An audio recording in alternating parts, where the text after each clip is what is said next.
What's up, YouTube? Capital G. I decided to discuss some more tier 2 potential decks because people were asking me about so many different decks. Obviously, not every single deck in the world is going to be in that tier 2 level, but this is about mainly the decks that are unproven that have potential, but they've just got to prove it to me. The first deck we're going to talk about are Ninjas. Ninjas have been around for a very long time, but they got a lot more support in Order of Chaos. The most notable and the card that it pretty much all starts and finishes with is Grandmaster Hanzo. He's basically like Stratos for the deck for the most part. He's got really good stats, stats that basically rival Stratos. I think he has more defense. And if you normal him, you can search monsters, or if you normal him, you can search the ninjutsu arts. If you special him, you can search more ninjas, probably golden ninjas, which you're going to want to get. The powerhouse of the deck outside of him are basically the ninjutsu art cards. They're traps. They're really good removal. You know, they can get around Zenmates. They can get around pretty much anything in the game except for like Alagia or something like that, which can negate it. But and then they have pretty good effects. The problem is this deck is it's so based around, it so ends and begins with Hanzo that it leaves you wondering what else can the deck do. It feels like, you know, he's an all-star and he's really great, but the deck doesn't have a lot else going for it. Now, there are cool combos you can do with the ninjutsu arts. You can summon Dragon Ninja from your deck, and you can equip it with Safe Zone, and it's pretty much unkillable outside of, like, a Grand Mole, which could bounce it and doesn't target. And let me think. You can also, you know, activate Vanity's Fiend. And again, your opponent can't destroy those spell or trap cards, and you've got, you know, a big-ass beater on the field, and they're kind of searching for answers. So, I mean, there are really good locks you can do, but unfortunately, if you draw Dragon Ninja, then it's going to be really, really hard to get on the field, and it becomes a very, very bad dead draw. Now, people have tried to mix different dragons in the deck. They've tried to mix evols like Guaiba into the deck, and it just really shows you that right now this deck can't really support itself because it doesn't have enough good monsters. It's also ridiculously limited in its extra deck. You look at decks like Dino Rabbit, which is basically just a random assortment of cards. You look at decks like Karakuri, which aren't that powerful at all. These decks are completely made off their extra decks. The Karakuri monsters are ridiculously strong.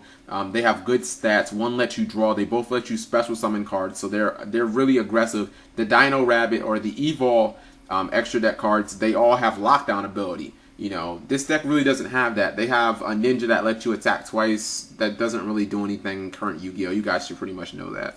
So, I think that this deck can be good. Right now, it's mediocre at best.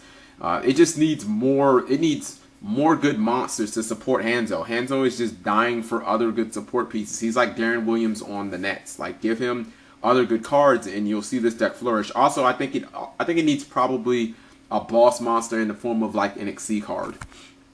My next deck I'm going to talk about is Dark World. Dark World has seen light success. There are some problems with Dark World. The deck is very powerful. The fact that Grapha is ridiculously easy to get on the field. When you have Gate on the field, he's 3,000. You know, Dimensional Prison doesn't see a lot of play, so it's really difficult to kill this guy. Plus, you can blow up back rows when you discard him. The deck can at times have a snowball effect to where when it starts rolling, baby, it's game over. You know, the Dark World players drawing a bunch of cards. They can get locks like, you know, they can lock down your graveyard with Dark Smog, discarding something like Silver Gold, then bounce that if you kill Grapha and just, you know what I mean, just start looping you.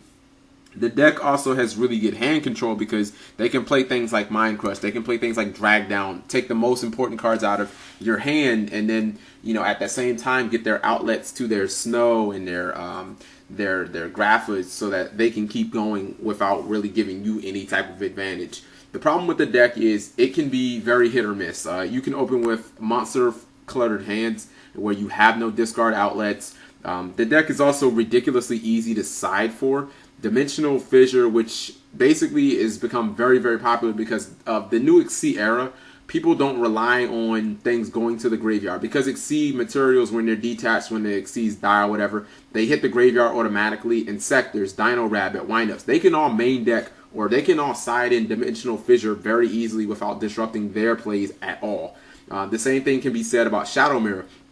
Shadow Mirror is going to see a lot of play because Insectors, which did very well at the YCS Germany, did very well. So you're going to start seeing a lot more Shadow Mirrors. So, you know, those two cards basically auto-destroy Dark World. Now, that's not to say you can't side deck things in like MSTs and Dust Tornadoes and stuff, but it makes the game an uphill battle when, you know, people can so easily side for you. Plus, you can have beginning and opening hands where your deck is kind of just dead in the water because, you know, outside of Tour Guide plays, the deck really doesn't have any good standalone monsters that you can just summon on the field and feel pretty decent about its chances of living.